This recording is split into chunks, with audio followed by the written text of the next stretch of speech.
What is up, Coach Squires here, and today we're going to be talking about our second video of our 4-video series on becoming a 5-tool athlete. Today we're going to be talking about maximizing strength and acceleration. Okay, so first things we want to think about, okay, and talk about is what is strength, right? So strength is force output. Okay, so like I talked about in the previous, our foundation phase of the Bomb Squad program, we really focused more on developing the muscular side of things. Strength would improve, but again, developing that muscle so that again, we have the capabilities of producing a lot of force, right? Because power is force times velocity. So force is highly important, and it's something we can develop quite easily when done correctly, okay? Now, the reason why we're doing strength right out the gates is because ideally this will probably be right outside your season, okay? And there's some pros and cons, as you'll see here, to why we kind of choose this time to develop strength up front. For one, too, like we talked about phase potentiation, we need this strength for other qualities we're going to develop down the line that have to do with power and rotational power, okay? So some pros here, okay?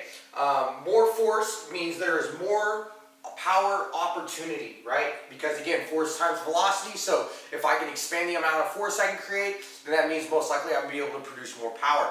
But again, there is a fine line with diminishing returns, so we want to develop strength to a certain point. That's why we only spend X amount of weeks on it, okay? Now, the cons or another important thing with improving force is strength is a reflection of stability. So basically, the stronger the muscle is, the better capabilities it has to stabilize. Okay? Because again, a stronger muscle is going to be able to control itself better, right? So we always want to get stronger when we're thinking about improving that stability, which is highly as important as an athlete.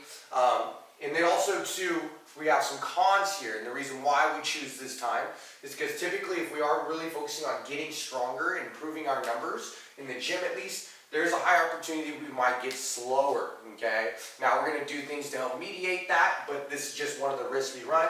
Also too, during this time, we have a very high CNS demand, okay? Which leads to longer recovery. So when it comes to CNS, like your nervous system, that's not necessarily going to be like a physical stress. It's more of just that feeling of being drained, right?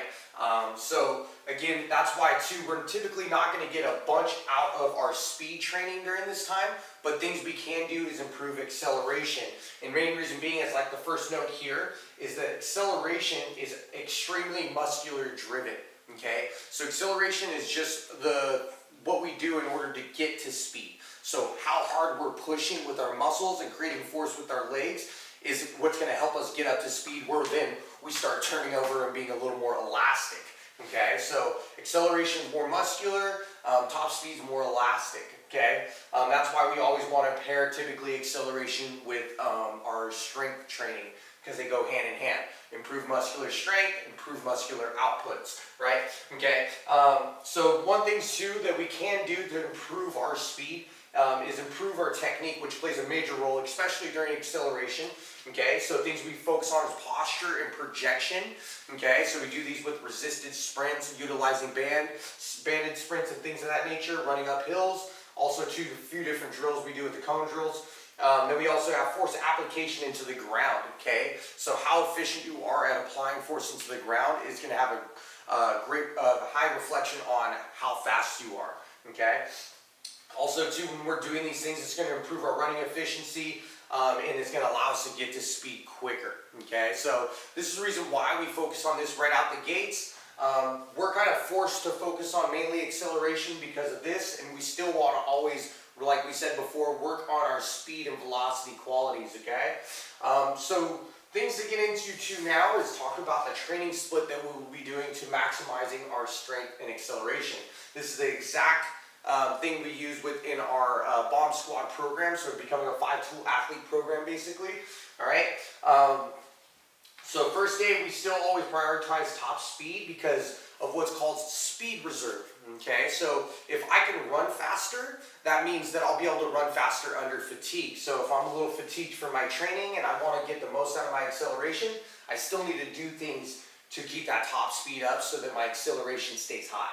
Okay, and then we can get actually returns on that when it comes to our speed. Okay, upper rotational strength. The only reason why rotational is in there is because now we start incorporating more med ball work towards the end of the workout, but the beginning of the workout is very much focused on strength training. So heavy strength movements, presses and pulls.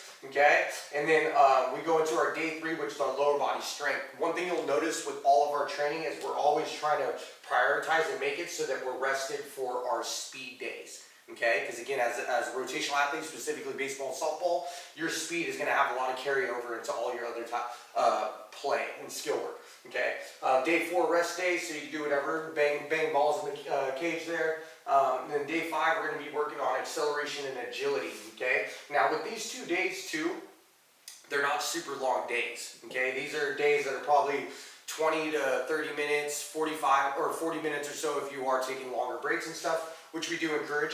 But it's not a high workload. It's more about effort and good execution, okay? And then the last day is our full strength day, so touching base on our heavy movements there, getting into some mobility work, and then finish up with some med ball work, and then that last day is a rest day, okay? So this is kind of the approach we use here. Now within these days for the strength training too, one last thing, we use a lot of what's called contrast sets. Okay, so contrast set just simply means that it's a strength movement paired with a high velocity movement that's similar. So like if I'm doing a press, then I say I go to a med ball chest or a wall pass or something like that, right? Or say if I'm doing some type of pull, then I'm doing some type of slam where I'm pulling over the top. That's at least in a similar fashion of whatever I'm executing with the strength. Okay, the idea is it's called PAPS, post-activation potentiation. You get full muscle recruitment during the lift, so you can execute that high velocity movement with all the muscle fibers firing off. All right, so we use a lot of that contrast sets in here and stuff. Again, if you want to check this out, this is called the Bomb Squad program. It's found within our Elite Athlete Project membership. I will put the link down in the show notes down below. Make sure to catch us on our next video. We're going to be going into power and rotational power and talking about how we approach that through our training and things that you can do for yourself as well. I hope to see you there. Let's get it.